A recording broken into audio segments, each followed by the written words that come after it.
Hello everyone, कैसे हो आप सभी। उम्मीद करती हूँ आप सब बढ़िया होगी, आपकी प्रिपरेशन बढ़िया चल रही होगी। मैं दीक्षा शर्मा आप सभी का आपके अपने यूट्यूब चैनल साइंस बाय दीक्षा में पर हार्दिक स्वागत करती हूँ। तो जैसा कि आप लोगों को पता ही होगा, सीटी का ऑफिशियल नोटिस आ चुका है। सीटी का जो एग्जाम की डेट है वो 5 और 6 नवंबर को होने जा रहा है। तो उसी रिगार्डिंग मैं आप लोगों के लिए सीटी स्पेशल लेक्चर सीरीज लेके आई हूँ। हाँ, बिल्कुल सही सुना आपने, ये जो वीडियो है वो स्पेशल सीटी एस्पिरेंट्स के लिए है, जो भी बच्चे सीटी की तैयारी कर रहे हैं। तो एग्जाम का टाइम काफी नजदीक है, तो मैंने सोचा आप लोगों के लिए बहुत ही इंपॉर्टेंट एग्जाम ओरिएंटेड कंटेंट लाया जाए। कुछ एक फटाफट से आपको क्विक रिवीजन दी जाए साइंस की। इस चैनल पे मैं आपको जनरल साइंस करा रही हूँ, आप लोग मेरे को जानते ही होंगे। तो उसमें सीटी स्पेशल लेक्चर सीरीज में मैं आपको कुछ क्विक रिवीजन के टॉपिक्स कराने जा रही हूँ साइंस के। तो उसी रिगार्डिंग अपना आज का जो लेक्चर है, आज का जो कंटेंट रहेगा वो रहेगा पदार्थों के साधारण व रासायनिक नाम। यहाँ से एक क्वेश्चन डेफिनेटली बनता है। मैंने प्रीवियस ईयर को थोड़ा सा सर्च किया है, वहां से देखा गया कि यहाँ से अगर आप केमिस्ट्री पढ़ रहे हो तो केमिस्ट्री का ये वाला टॉपिक काफी इंपॉर्टेंट है एग्जाम पॉइंट ऑफ व्यू से। तो आई होप ये लेक्चर सीरीज आपके लिए काफी इंपॉर्टेंट रहेगी। तो स्टार्ट करते हैं पहला क्वेश्चन आज के लेक्चर का। क्विक सिल्वर क्वेश्चन आता है, क्विक सिल्वर के नाम से किसे जाना जाता है? मरकरी को। मरकरी या फिर पारा जिसे हम बोलते हैं, सिंबल होता है Hg। आप जानते होंगे मरकरी एक ऐसी धातु होती है जो कि रूम टेम्परेचर पर लिक्विड स्टेट में पाई जाती है। अगला जो है क्विक लाइम। क्विक लाइम का केमिकल नेम यदि आपसे पूछा जाए तो आपको याद रखना है, क्विक लाइम कहा जाता है कैल्शियम ऑक्साइड को। बहुत ही इंपॉर्टेंट टॉपिक रहने वाला है ये, तो बने रहिए वीडियो के एंड तक, समझते जाना है आपको one by one. Quick lime कहा जाता है कैल्शियम ऑक्साइड को, फॉर्मूला होता है CaO। चलिए जी, बढ़ते हैं अगले पार्ट की तरफ। हंसाने वाली गैस। हंसाने वाली गैस या लाफिंग गैस जिसे हम कह सकते हैं, तो हंसाने वाली गैस कहा जाता है नाइट्रस ऑक्साइड को। लाफिंग गैस के नाम से जाना जाता है नाइट्रस ऑक्साइड को। फॉर्मूला इसका याद रखना है आपको N2O। दोनों कॉलम बहुत इंपॉर्टेंट है, केमिकल नेम पूछ सकता है एग्जामिनर आपसे या फिर केमिकल फॉर्मूला। अगला जो है वो है वुड स्पिरिट। ये last year HSSC mail constable के अंदर पूछा जा चुका है, बहुत इंपॉर्टेंट है। वुड स्पिरिट के नाम से किसे जाना जाता है? याद रखना है आपको मीथेनॉल। और मीथेनॉल यदि कई बार ऑप्शन में ना हो तो इसको मैथिल एल्कोहल भी बोल देते हैं, मीथेनॉल या फिर मैथिल एल्कोहल। और एक चीज और बता देती हूँ मैं आपको, मीथेनॉल को वुड स्पिरिट तो कहा ही जाता है, प्लस मीथेनॉल को जहरीली शराब के नाम से भी जाना जाता है। फॉर्मूला यदि पूछा जाए आपसे मीथेनॉल का तो CH3OH। याद रखना है आपको, मीथेनॉल जो कि जहरीली शराब, जबकि पीने वाली शराब जो होती है वो कही जाती है एथेनॉल। याद रखना है आपको। अगला जो है वो है शुष्क बर्फ, जिसे हम इंग्लिश में बोलते हैं ड्राई आइस। शुष्क बर्फ को कहा जाता है ड्राई आइस। ये भी काफी बार पूछा जा चुका है एग्जाम में। शुष्क बर्फ को कहा जाता है केमिकल नेम में ठोस कार्बन डाइऑक्साइड या सॉलिड कार्बन डाइऑक्साइड। फॉर्मूला आप सब जानते ही होंगे कार्बन डाइऑक्साइड का, CO2। तो ठोस CO2 कहा जाता है इसको कॉमन नेम में शुष्क बर्फ। ये रेफ्रिजरेशन के तौर पर यूज की जाती है, याद रखना है आपको। उसके बाद है सफेद सोना या फिर व्हाइट गोल्ड। व्हाइट गोल्ड के नाम से जाना जाता है प्लेटिनम। प्लेटिनम जो है काफी एक्सपेंसिव धातु है, महंगी धातुएं हैं। तो प्लेटिनम जो है याद रखना है आपको, कहा जाता है प्लेटिनम को आम भाषा में व्हाइट गोल्ड या सफेद सोना। सिंबल होता है प्लेटिनम का PT। उसके बाद है द्रवित सोना। द्रवित सोना या फिर आप इसको कह सकते हो लिक्विड गोल्ड। लिक्विड गोल्ड के नाम से जाना जाता है पेट्रोलियम को। याद रखना है आपको, पेट्रोलियम को। उसके बाद यदि आपसे कहा जाए, सोना जिक्र हो ही चुका है तो मैं आपको बता देती हूँ, एक टर्म होती है बेवकूफों का सोना, जिसे आप कहते हो फूल्स गोल्ड। बेवकूफों का सोना यदि आपसे पूछा जाए तो स्टूडेंट्स वो आपको याद रखना है iron pyrite. Iron pyrite formula होता है आयरन पाइराइट का FeS2, आयरन पाइराइट। उसके बाद एक काला सोना भी होता है, काला सोना हम कोयला को बोलते हैं, याद रखना है आपको। चलिए जी, जो 8th अपने पास सब्सटेंस है, पदार्थ है, वो है oil of vitriol. Oil of vitriol आपको याद रखना है, कहा जाता है सल्फ्यूरिक एसिड को। ऑयल ऑफ विट्रोल कहा जाता है सल्फ्यूरिक एसिड को। केमिकल फॉर्मूला सब जानते ही होंगे, ये H2SO4। याद रखना है आपको, सल्फ्यूरिक एसिड या सल्फ्यूरिक अम्ल, इसे अम्लों का राजा भी कहा जाता है। तेजाब का रासायनिक नाम भी यदि आपसे पूछा जाए, तेजाब का रासायनिक नाम भी यदि आपसे पूछा जाए तो आप अगेन बताओगे सल्फ्यूरिक एसिड। फॉर्मूला होता है H2SO4। उसके बाद एक है ब्लू विट्रोल। ब्लू विट्रोल आपको याद रखना है, कहा जाता है कॉपर सल्फेट को। Copper sulphate formula copper sulphate का होता है CuSO4 और साथ में इसमें वाटर के मॉलिक्यूल्स होते हैं 5, तो मैं इसको पेंटाहाइड्रेट भी बोल सकती हूँ। पेंटा का मतलब 5 और हाइड्रेट का मतलब पानी, तो क्या बन जाता है अपने पास blue vitriol copper sulphate pentahydrate. इसको स्टूडेंट्स कहाँ पर यूज किया जाता है, इसको एक आप कह सकते हो जैसे कई बार वाटर टैंकों में शैवाल या फिर काई वगैरह जम जाती है तो उसको नष्ट करने के लिए ब्लू विट्रोल का प्रयोग किया जाता है। फॉर्मूला है कॉपर सल्फेट पेंटाहाइड्रेट। उसके बाद है नाइट्रोलियम। नाइट्रोलियम एक फर्टिलाइजर होता है, उर्वरक होता है। इसको कहा जाता है केमिकल भाषा में, साइंस की भाषा में calcium cyanamide.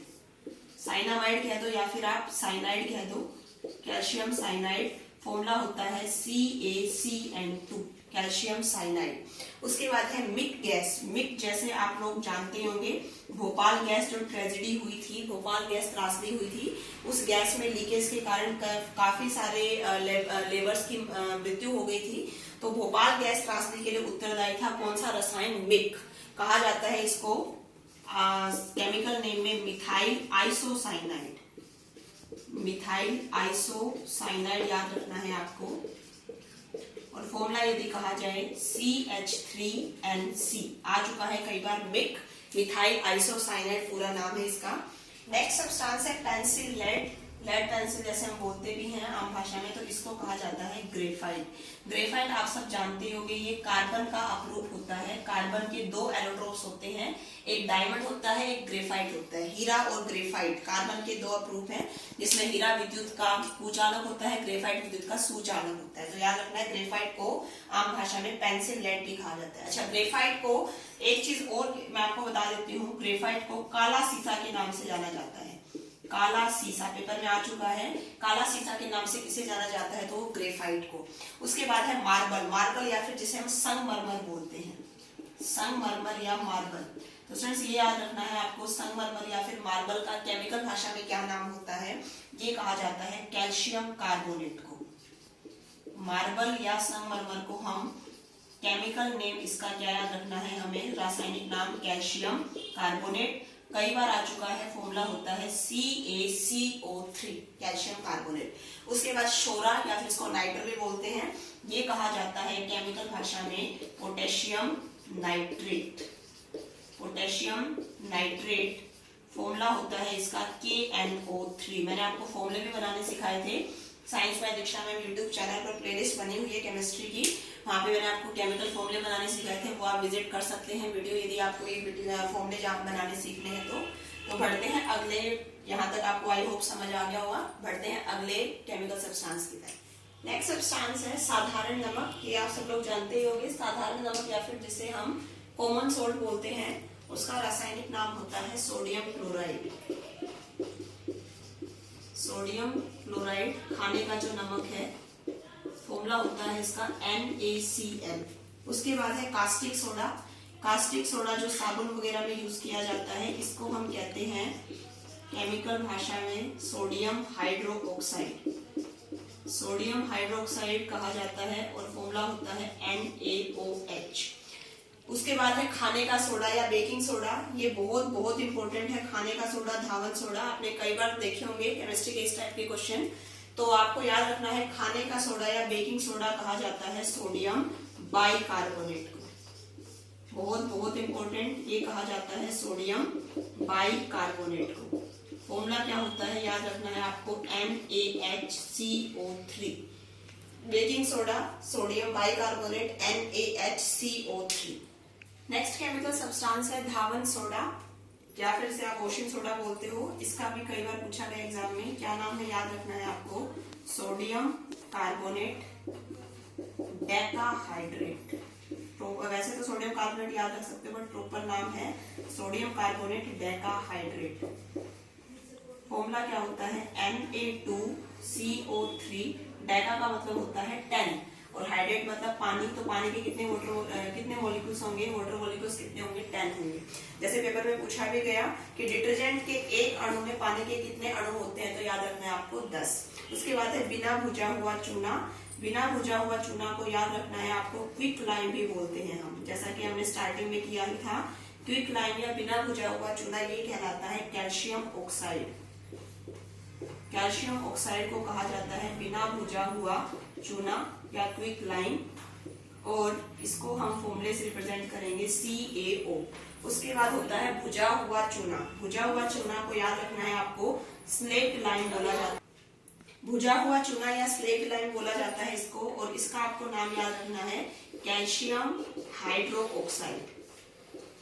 Calcium hydroxide formula यदि आपसे पूछा जाए तो याद रखना है आपको CaOH होल ट्वाइस। ये चाहे आप बेशक साथ साथ बना लेना, नोट्स बना लेना, इसके काफी इंपॉर्टेंट टॉपिक है ये। उसके बाद है चूना पत्थर। चूना पत्थर को कहा जाता है लाइमस्टोन। कई नाम होते हैं वैसे इसके, लाइमस्टोन बोल देते हैं कई बार, मार्बल, संगमरमर, चौक। चौक जैसे एग्जाम में पूछ लिया जाता है कई बार कि चौक का रासायनिक नाम क्या है, तो आपको याद रखना है वो कहा जाता है कैल्शियम कार्बोनेट को। कैल्शियम कार्बोनेट फॉर्मूला आप सब जानते ही होंगे, अभी हमने पढ़ा भी था कैल्शियम कार्बोनेट का फॉर्मूला CaCO3, जिसे हम आम भाषा में मार्बल कह सकते हैं, चौक, संगमरमर, घड़िया, ये सारे इसी के नाम है। तो ये चूना से तीनों टर्म मैंने आपको बता दी है, बिना भुजा हुआ चूना, भुजा हुआ चूना और चूना पत्थर। उसके बाद है ब्लीचिंग पाउडर। ब्लीचिंग पाउडर याद रखना है आपको, ये कहा जाता है कैल्शियम ऑक्सीक्लोराइड को। कैल्शियम ऑक्सीक्लोराइड को कहा जाता है ब्लीचिंग पाउडर। और फॉर्मूला आपसे पूछा जाए यदि तो आपको याद रखना है CaOCl2। एग्जाम में क्वेश्चन पूछा गया कि ब्लीचिंग पाउडर बनाने के लिए क्लोरीन गैस किससे पास की जाती है, तो ऑप्शन दिए भुजा हुआ चूना, बिना भुजा हुआ चूना या चूना पत्थर। तो आपको याद रखना है भुजे हुए चूने से क्लोरीन गैस पास करने पर ब्लीचिंग पाउडर बनता है। उसके बाद है जिप्सम POP, ये भी काफी इंपॉर्टेंट। जिप्सम याद रखना है आपको, कहा जाता है कैल्शियम सल्फेट डाइहाइड्रेट को। कैल्शियम सल्फेट डाइहाइड्रेट को याद रखना है आपको, कहा जाता है जिप्सम। अब कैल्शियम सल्फेट का फॉर्मूला CaSO4, डाई का मतलब होता है दो और हाइड्रेट का मतलब वाटर मॉलिक्यूल्स, तो फॉर्मूला क्या बन जाएगा CaSO4.2H2O। उसके बाद याद रखना है आपको, जिप्सम को यदि हम गर्म कर देते हैं तो जिप्सम को गर्म करने पर बन जाता है POP, पूरा नाम है प्लास्टर ऑफ पेरिस। और जब POP फॉर्मूला पूछा जाएगा, यदि आपसे नाम पूछा जाएगा तो आपको याद रखना है कैल्शियम सल्फेट हेमीहाइड्रेट। जिप्सम में डाइहाइड्रेट था, जबकि POP में आपको याद रखना है हेमीहाइड्रेट। हेमी का मतलब होता है आधा या फिर हाफ, क्योंकि आपको पता ही है जिप्सम को जब आप गर्म करोगे तो कुछ वाटर मॉलिक्यूल्स इवेपोरेट हो जाएंगे, दो से बन जाएंगे हाफ, तो हाफ होते हैं POP के अंदर। आजकल क्वेश्चन ऐसे भी पूछे जा रहे हैं कि जिप्सम के एक अणु में पानी के कितने अणु होते हैं, तो याद रखना है 2। POP में पूछे जाए तो आपको याद रखना है हाफ। उसके बाद मिल्क ऑफ मैग्नीशिया, ये भी कई बार पूछा गया एग्जाम में। मिल्क ऑफ मैग्नीशिया का यूज क्या होता है, इसको यूज किया जाता है एंटा एसिड के तौर पर या फिर प्रति अम्ल के रूप में।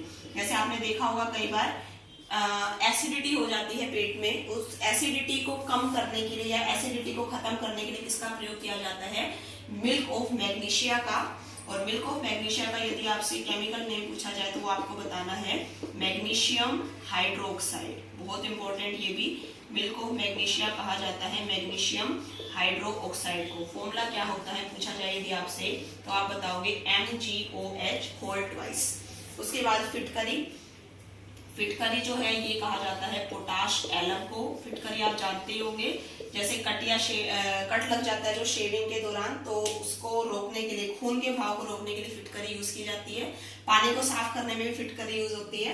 पोटाश एलम कहा जाता है फिटकरी को केमिकल नेम में। और फॉर्मूला यदि पूछा जाए आपसे तो आप बताओगे K2SO4.Al2SO4 थ्राइस 24H2O। ये बात आपको याद रखनी है कि फिटकरी में पानी के कितने मॉलिक्यूल्स हैं, तो 24 मॉलिक्यूल्स हैं।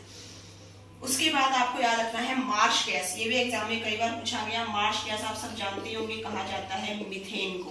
मार्श का मतलब होता है दलदल या कीचड़, कीचड़ वाले इलाकों से उत्पन्न गैस होती है मीथेन गैस। फॉर्मूला होता है CH4। उसके बाद है एसिटिलीन। एसिटिलीन आप जानते होंगे इसका यूज किया जाता है फलों को कृत्रिम रूप से पकाने में। जैसे फल को नेचुरल तरीके से पकने में तो मददगार करता है एथिलीन, लेकिन नेचुरल तरीके से ये नहीं, आजकल वेट किसी को लोग स्प्रे कर देते हैं, तो स्प्रे करने में फलों को कृत्रिम रूप से पकाने में किसका यूज किया जाता है, एसिटिलीन गैस का। और एसिटिलीन का आपको केमिकल नेम यदि पूछा जाए तो एथाइन याद रखोगे। और फॉर्मूला होता है C2H2। तो ये मैंने आप सभी को आज की क्लास में पढ़ाया पदार्थों के साधारण और रासायनिक नाम, जो कि सीटी के रिगार्डिंग काफी इंपॉर्टेंट टॉपिक था। तो उम्मीद करती हूँ आप लोगों को ये वीडियो कंटेंट समझ आया होगा, वीडियो अच्छी लगी होगी। तो ज्यादा से ज्यादा इस वीडियो को लाइक करना, चैनल पर यदि आप नए हो तो चैनल को सब्सक्राइब करना। तो सीटी स्पेशल लेक्चर सीरीज में आज अपना पहला लेक्चर था। मेरी कोशिश रहेगी आपके लिए ऐसे ही फर्दर में और भी एग्जाम ओरिएंटेड टॉपिक्स की वीडियो लेकर आऊं। तो बने रहिए ऐसे ही चैनल के साथ। चैनल को ज्यादा से ज्यादा सब्सक्राइब करें, वीडियो को ज्यादा से ज्यादा शेयर करें। Thanks for watching the video.